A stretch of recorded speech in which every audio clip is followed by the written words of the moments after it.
is hard for something you already got. Another orange morning, it's time to show. Another orange morning, it's time to grow. Another orange morning, let the updates flow. Another orange morning, you already know. Friends are coming through the door. Wheels are spinning on the floor. We don't know what we don't know. That's the only way to grow. Another orange morning, it's time to show. Another orange morning, it's time to grow. Another orange morning, let the updates flow. Another orange morning, you already know. What you're looking for is in your hand. Been there all along. Pour another cup and pull a chair. Sing along. Another orange morning, it's time to show. Another orange morning, it's time to grow. Another orange morning, let the updates flow. Another orange morning, you already know.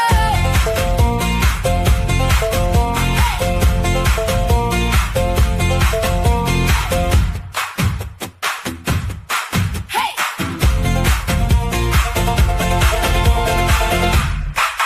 Hey!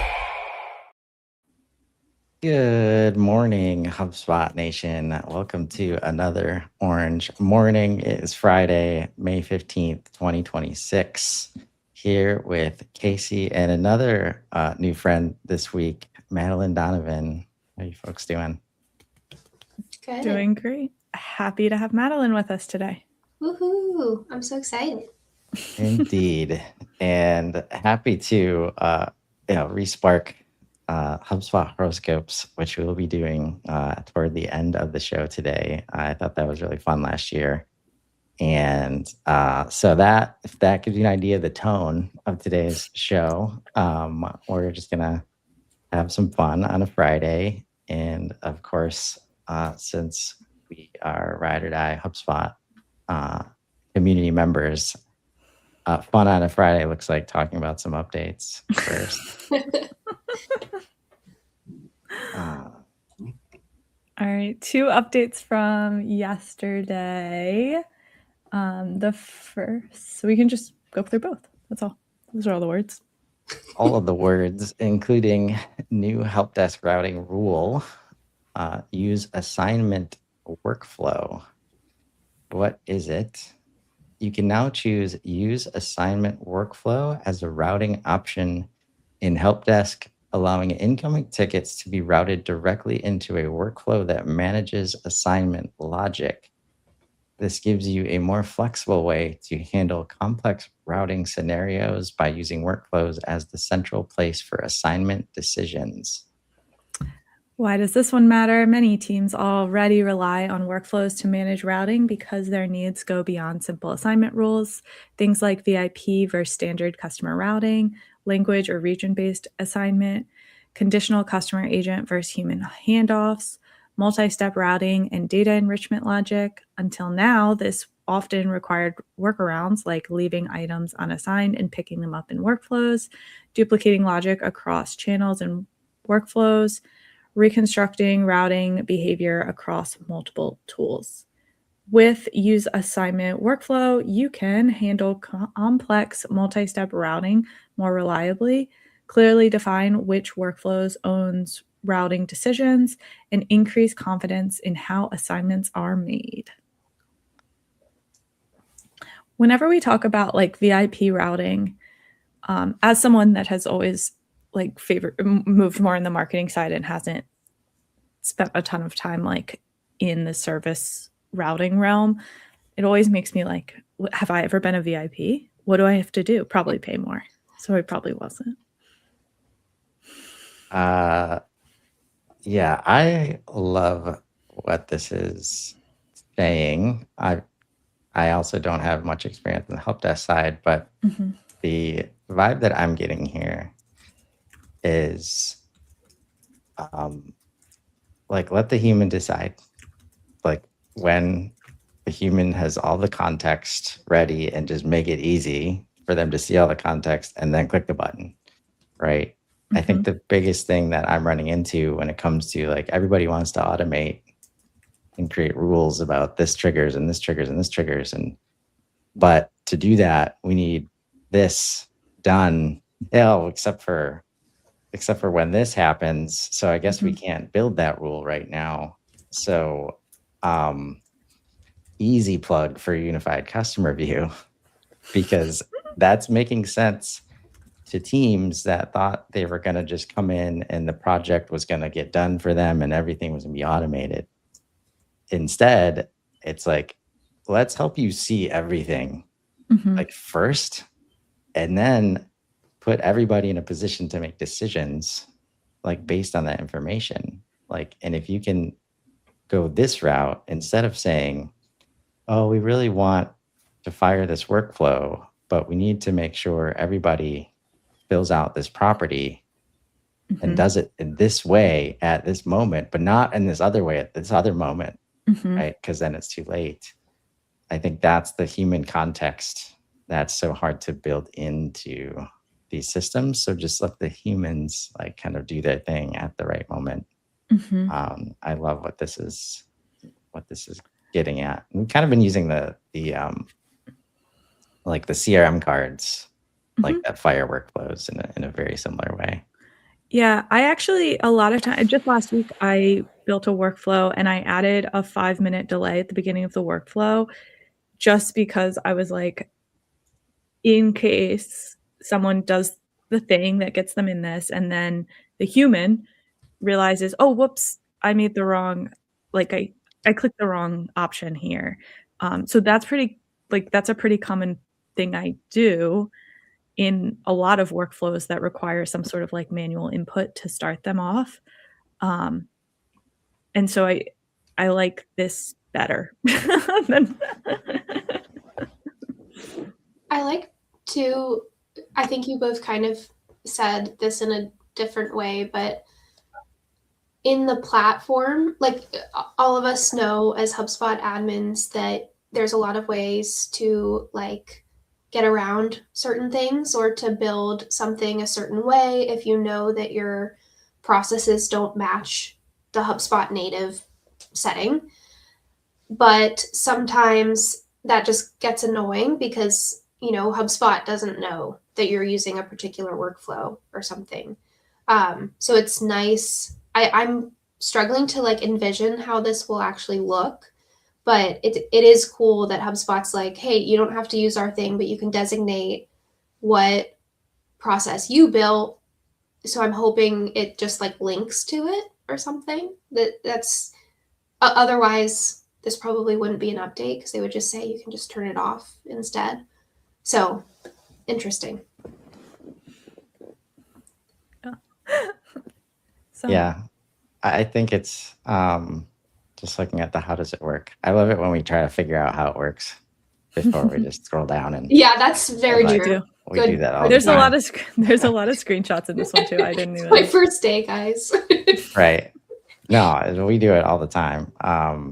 And like just the concept of the assignment workflow, that's where it's like they're using help desk lens, like for Right. sure here, but while also setting up like if you want to hand it to like an agent or the agent is going to be responsible for that workflow, just making the trigger more intentional. And it looks like it's just a drop down to choose from, but I would hope that it works similar to, like it says at the end, once set, all new tickets or conversations from that channel will be manually enrolled into the selected workflow, which becomes the source of truth for assignment. So still using the workflows app, but just giving the humans a more intentional way to get there, aside from, oh, we got to create this property just so we can specifically change it at the right time to trigger the workflow. And then have our frontline users say, I don't want to do that. So you can do it, admin. Yeah. So very cool to see that direction. Oh, speaking of nerdy HubSpot updates. This is the one I was most Oh, excited. Oh, it's our excitement on a Friday, just the name alone. right? But you're right. That's like, I'm so embarrassed now that this was exciting to me. I mean, one of the first shows I did was, Let's Build focused on properties with Matthew Ruxton. So, and that was like a couple of years ago now. Here we are. This is how far we've come. Archive property options with a big old screenshot. What is it? And this is in private beta, by the way. You can now hide individual options on enumeration properties like drop-downs, checkbox lists, and radio selects. So they are no longer available for selection while keeping any existing records intact. Why does it matter? Over time, property options go stale, and there's been no clean way to retire them. This gives you a scalable solution, a few ways to use it. Admins can hide depreciated options without renaming them. Do not use as the workaround. RevOps teams can clean up cluttered dropdowns before a CRM audit, removing outdated options without touching the historical records. Operations managers can standardize data entry across their team by hiding options that are no longer valid, reducing inconsistent values going forward. I'm so happy to see this. Yeah. It was fairly common that you'd go into a portal and like you go into a property and you'll see like all these options checked, like you can't use them in forms. And that was like the way of designating that they were archived. But that didn't do much of anything most of the time because it just meant they weren't available in forms, but they were still available a lot of other places where properties are edited. So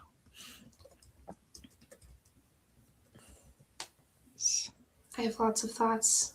I'm very excited. Share one with us. I think like Casey said, whenever you're like auditing a portal or just doing cleanup, or maybe there's one property that you know needs cleaned up and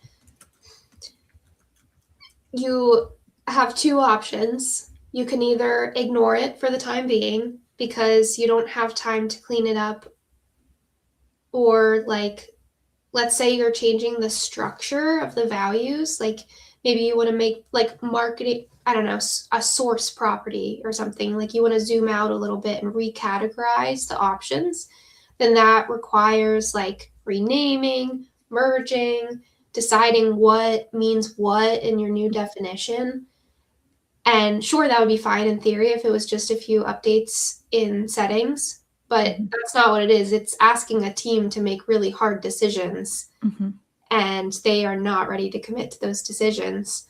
So like just being able to kind of press pause and say, we're going to add the new property options, but you can't use the old ones, but we're not getting rid of any of the old data and we can decide what to do with that later. That is really, really cool. And sometimes like this forced us to have to like erase the past in a way that was kind of weird. Like, yeah, we used to sell this product or offer this thing. We don't anymore. So our options are either like move all of the people with that property to a different one or keep it available and just ask people not to, like, it was just like, it's weird. No, you're so right. Yeah. Yeah. And it's interesting to see this. Like, it's indicative of why Commerce Hub has been rolled out the way it has, I think, because they're just, prior to the last couple of years, HubSpot was not built to support like all of the audit trails that people are expecting when it comes to commerce, or even like enterprise, like use cases and security and all these things. And this is an example of like, if you couldn't do this before, like you literally had to delete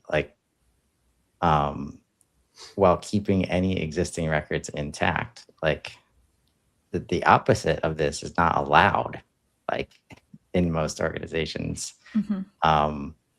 And yeah, we really need stuff like this. I do worry that but this doesn't make it okay to have an events drop down that you just add continual versions of the trade show 2025, 2026.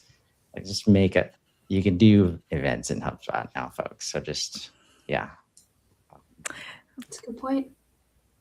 This is an interesting update because I often complain, and you just triggered me on this, is like what we do for each other.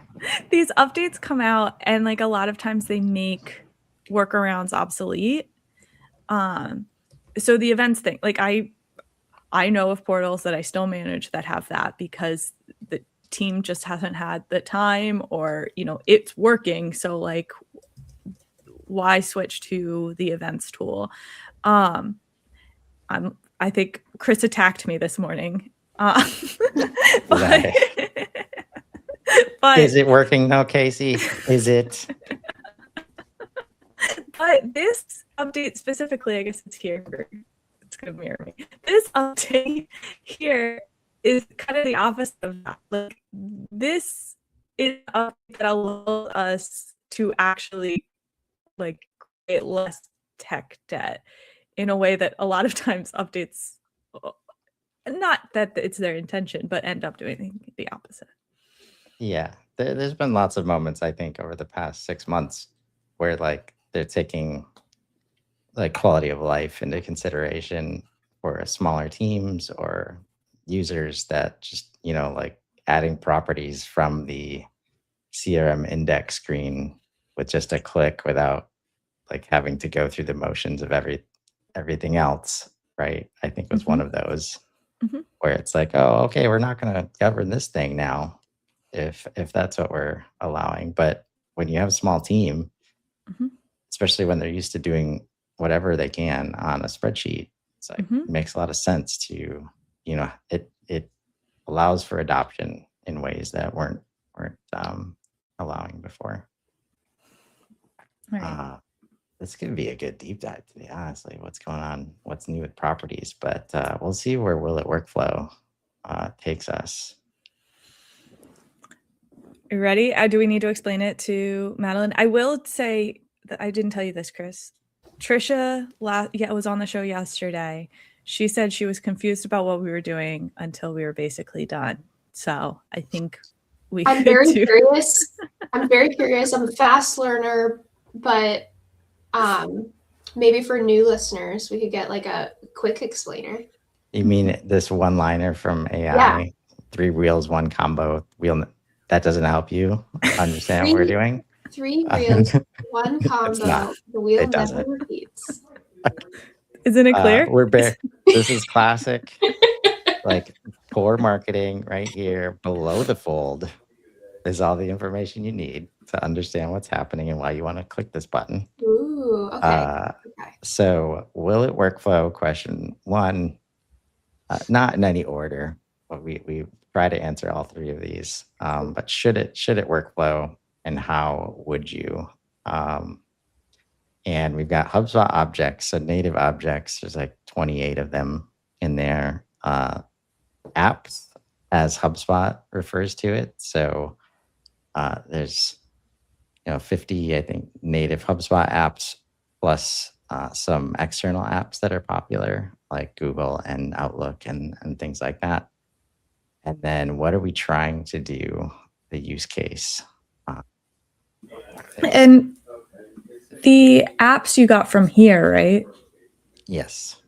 So this is actually an update based. Oh, that's great. That's good to know. And what about the use case? The use case that was Custom created by a robot. Handcrafted Cool. by one Chris Carolan. Awesome. Okay, cool. Yeah. Really. No, it was by It's a a good robot. list. It hasn't failed so far. Hey. Spin the wheel. Spin it. 'Cause I'm tired of explaining this. We keep getting this object though, but this is exactly why I don't do this. Like communication is an object depending on where you're looking in HubSpot. And audiences. Pop quiz. Where's that app, Casey and Madeline? I hate this game. Marketing. Is it? I don't know. I'm thinking Yes, it's it an ad. Oh is. yeah. Yeah, okay. It's in beta though, in our defense. That's true. In our credibility, whatever that. And the word audience would be beta is like. closing. It's no longer Oh my gosh. All right. Let's so see what should they're it probably trying no. to do. What we were trying to do here, because it's probably just a new way to do an old thing. Our personalized experiences with audiences, grow your website traffic into meaningful segments using a range of filters. And I can't read the rest, but this sounds like stuff they've been doing with personalization and segments. But the way they just described that, it's like segments, like they're just building into segments. This is interesting to me too, because I was on, you guys probably knew this already, but I was on the segments page a while ago, and I swear, now I'm not going to be able to find it, but I swear I saw like an audience tab or something like that, and now I'm not seeing it. So Inside of segments. it was inside of it was like a tab in the segments page, but it was different than your own lists. It almost felt like the buyer intent tool, where it like gets its own segment or something like that. Yeah, there was, when segments got released, one of the things that were one of the reasons that it got renamed, in my memory, was the ability to not just look at data in your records in your database, but also look at, I think, like audiences, like who visited the website, and making those into segments as well. Yeah. But What was at the bottom of that settings you just clicked on? Okay, automate, not audience. I think I also saw it in the buyer intent tool. You also had to set up audience, or no, maybe I'm mixing it up with target. Oh, this is what I was thinking of. Segment your website visitors, which apparently you have to opt into, which we have been requesting probably since inbound, is my guess. Wow. Okay. Yeah, so maybe we're just kind of trying to group everything under segments. Speaking of recategorizing things and... Yeah, like trying everything in their power to get businesses to segment their damn data in a meaningful way and not rely on lead scores to do that, right, Casey? I know about lead scores now. I think we need to respin the wheel then. Are we just saying audiences is being sunset, so we're moving on?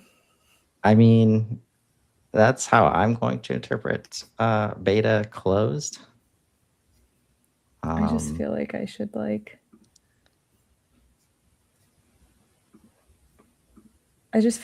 give it a good. It's still in you. Give it a good college try. Add to an audience.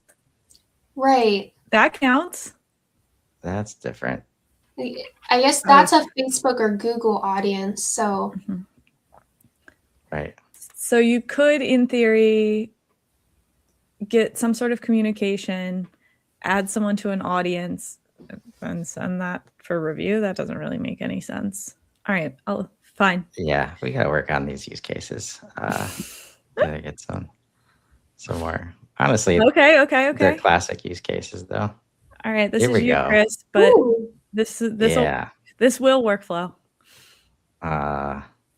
Invoice plus Shopify plus generate summary. This is the most Chris role that I've I don't know ever. about that. I think I made like a misleading name for myself last year by doing a bunch of Shopify content in support of the Well, sunset. it's commerce plus Yes. AI. It's commerce plus AI, which is Chris Carolan to me. Branding. All right. I appreciate that very much, Casey.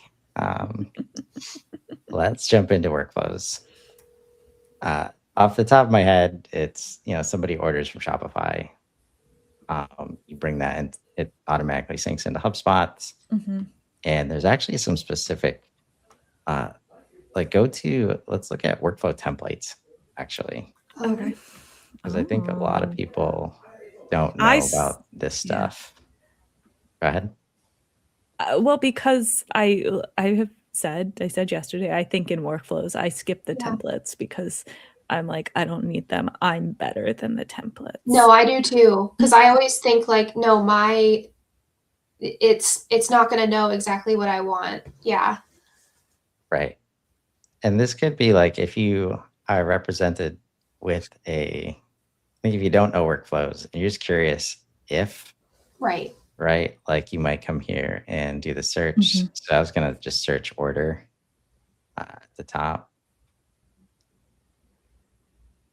Yeah, I was wondering if. How about Shopify? Yeah. No? Okay. Let's look on the left. Because I think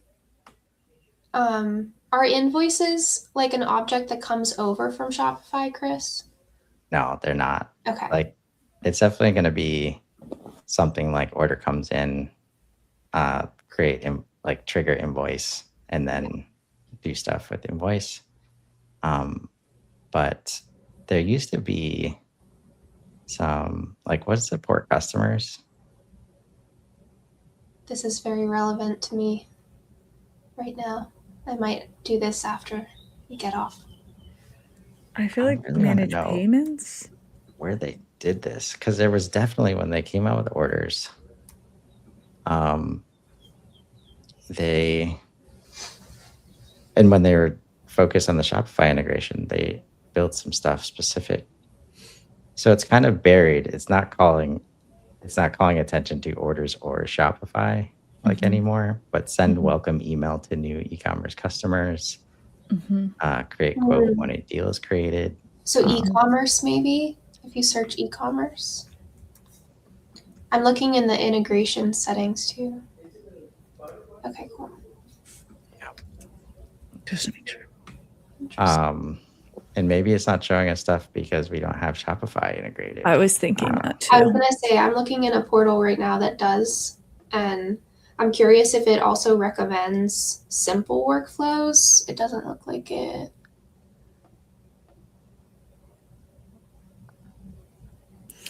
So just build an order based. Yeah.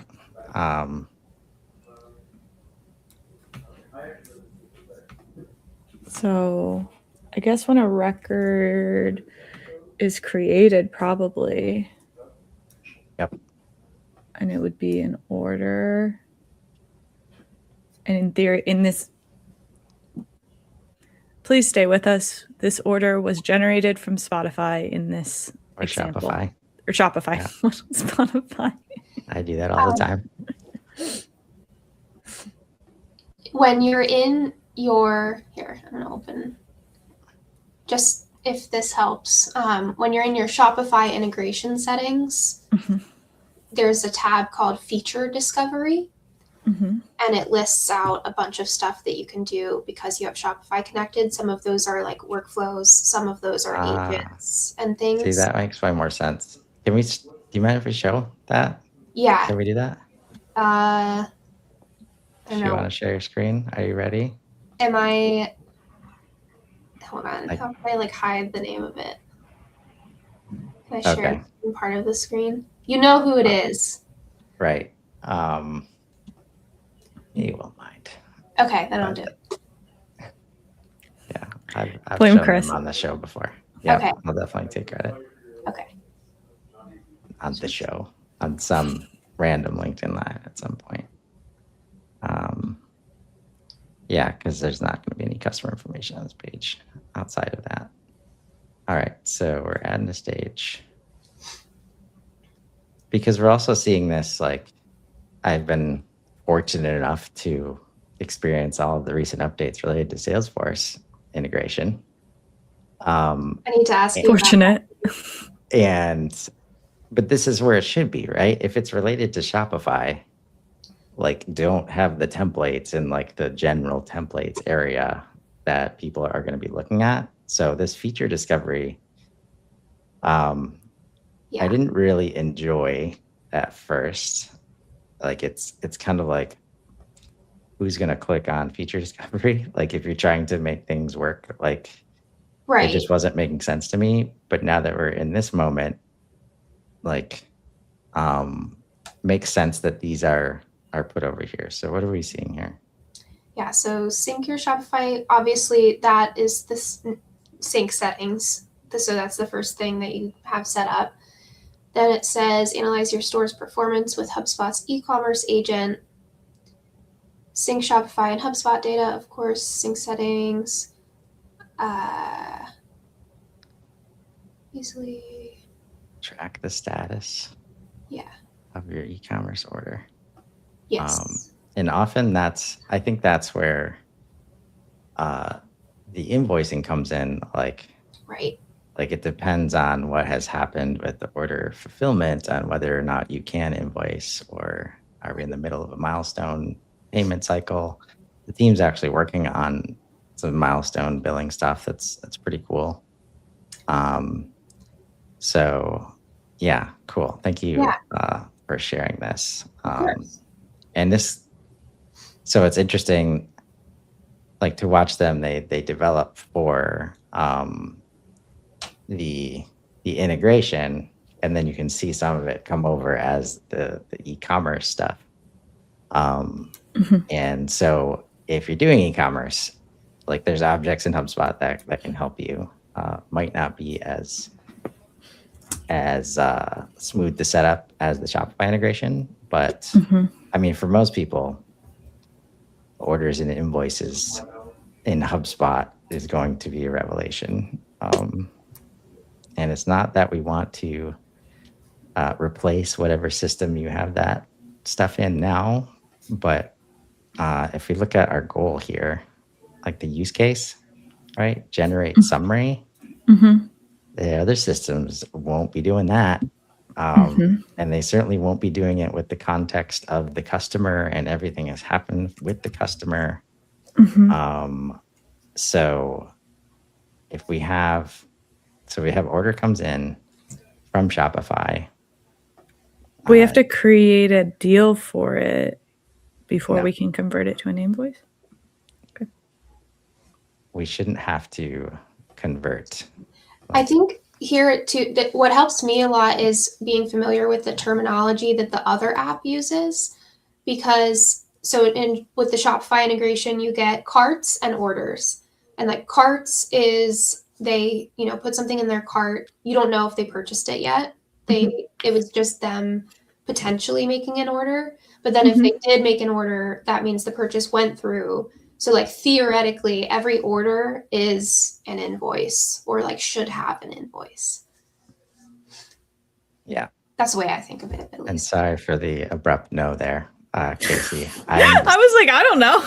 I am one of my many missions as it relates to HubSpot education is in this world where revenue is not managed by deals, which is the world that Commerce Hub wants you to live in.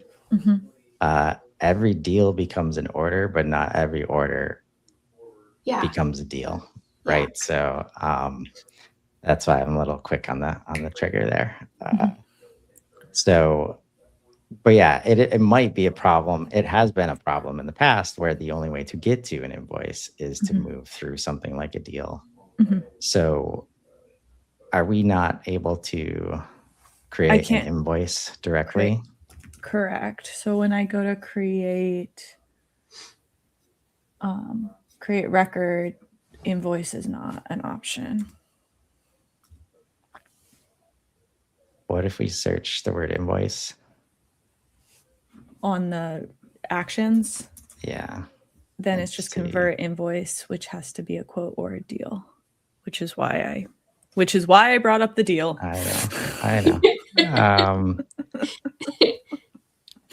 What else do we have if we scroll down? I know this is just apps, but Yeah, I mean, it looks like maybe we could use an integration to create an invoice potentially, which might be fine for many businesses.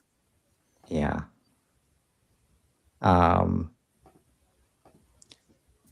Do we have invoice triggered workflows yet? Yes. I'm in mine now.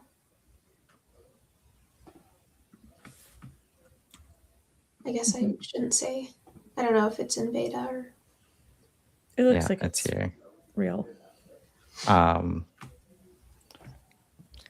Because if that's our only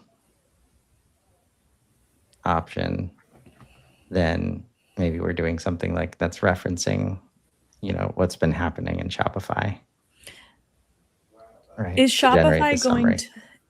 is Shopify going to send the order and the invoice over? We don't want them to. We don't want them to. We generally want, like, the receipt is something it's hard to stop. I don't think you want to stop it necessarily. Like the automatic confirmations from Shopify need to be transactional, but then you want to bring it over into HubSpot so you can curate the order confirmation experience or the invoicing experience and communicate it to the right people. And that's where the generate summary could be really powerful. And I think Breeze is at the point where what Shopify is going to be doing in this scenario is just bringing the context of the orders into HubSpot so that you can create an effective summary on what's been happening with that customer. Right? That's where the product history card came from, which is any deal or order that's been, maybe even invoices, but definitely any deal or order that has been closed won or processed with line items on it. You can have a nice product history card in the middle of the CRM record. And that will be taken into account by the summary, right? So I think that's where we just need to show the do summary part, which is an AI function, of course. Summarize record. Yeah. So this probably makes more sense from the Shopify integration in the order workflow. Yeah.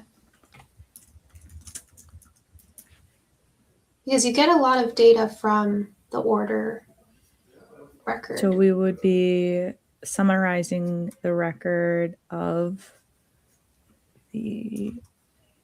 Ooh. It does not.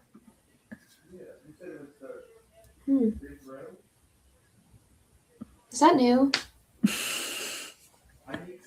If you're listening, not watching, I can't select order in the summarize record, which is an order-based workflow. So I cannot select the object that I enrolled.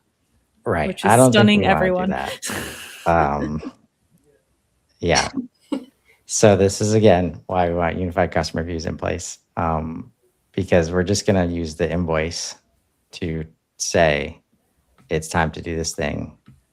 And I would love to confirm if we can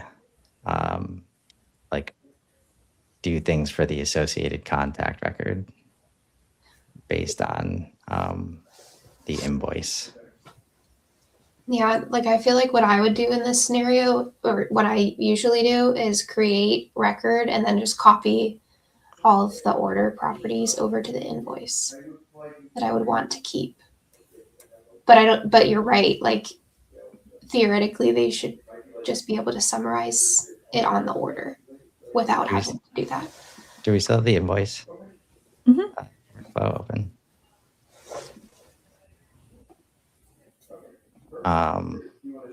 And like, do we have any association options? Do you mean create association? Like do stuff with the associated records of an invoice. Mhm. Right. So there you go. Like, so if we were, just so I understand, if we were to pick all associated accounts Mhm. here, then the invoice comes in, and assuming there's going to be one account each time, because we've been good at maintaining our records, Mhm. it will tell us everything else that's going on with that account, Mhm. right? Mhm. And that includes the orders that have just come in from Shopify and whatever else, I see. right? Okay. So it's definitely like this invoice or order has happened, and this is the context. Like, man, if we get order management teams in here, Mhm.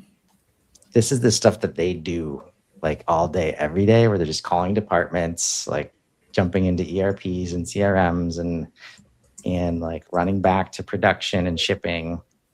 And if you can just get the data here, like so much time would be saved for those teams. Mhm. Yeah, so it will workflow. It should, if you've got your backend data in HubSpot, which if you've got Shopify synced to HubSpot, you definitely have some of it in there. And I guess I let the commerce and AI nature of my interests get carried away here. Do we have time? We have time. Can we make time? Make sure, like, what's our HubSpot scope? Like, let's get in there. Let's do it. Yeah. Time is always on our side when it comes to the HubSpot horoscope. Famously. Okay. Well, I'm so excited. So last year we played around with this idea and it was so fun. But lately I've been getting very into astrology, like just learning how it works, like what people believe and like why it's so like detailed and things. That's probably the systems architect in me trying to understand all of the objects and associations. But because of that, I feel like it relates to HubSpot a lot. So disclaimer, this is not associated with HubSpot and I am not a diviner. So please don't be offended. It is just for fun. So in, okay, I'll give my little spiel. We're gonna map HubSpot product news to an astrological framework. Planets, signs, retrograde, the works, because the two systems are structured very similarly. Planets are forces acting on the world. Signs are the context they move through. And in HubSpot, features are like the planets, and objects and hubs are like the signs. So when Breeze AI gets a new capability in the deals pipeline, we can call that Pluto in deals. And when a feature gets depreciated, it's in retrograde. When there's a portal audit analogy to be made, we're reading your palm. So speaking of retrograde, we talked about two things today that we saw were depreciated. We saw the properties update that lets you basically depreciate your own values for properties without fully deleting them or having to merge them. Mm-hmm. Super cool. And then we also saw that audiences, the object tool, The app. The app. was being depreciated or in retrograde. Retrograde. That's brilliant tie-in, Madelyn. Some other things that we didn't necessarily cover today, but are recent. So Pluto is in deals. HubSpot released Smart Deal Progression. So after every recorded call or meeting, Bree suggests CRM updates, surfaces next steps, and drafts your follow-up email. So for the sequence senders, your post-call routine is being transformed, whether you opted in or not. And for the dashboard architects, your pipeline data is about to get more honest because Breeze is updating deal stages based on what actually happened on the call, not what the rep remembered to log on Friday afternoon. Pluto doesn't disrupt, it reveals. The question is what it's going to find in your pipeline when it gets there. Okay. Ooh. And let's see.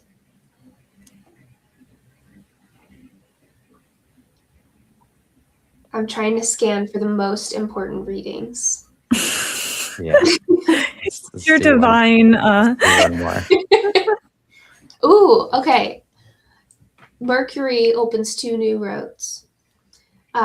Mercury opened 2 new roads recently. Campaigns can now trigger workflows. Mm-hmm. Mercury in HubSpot world is workflows because workflows are literally the nervous system that decides what goes where and when, similar to Mercury, who rules communication and movement. So now that we can have campaigns trigger workflows, spend thresholds, revenue events, influence contacts, you can automate follow-up based on campaign level data. If you've been managing that manually, this is the update that ends that. And then road 2 is a little unexpected. Reddit is now in HubSpot. That was somewhat recent.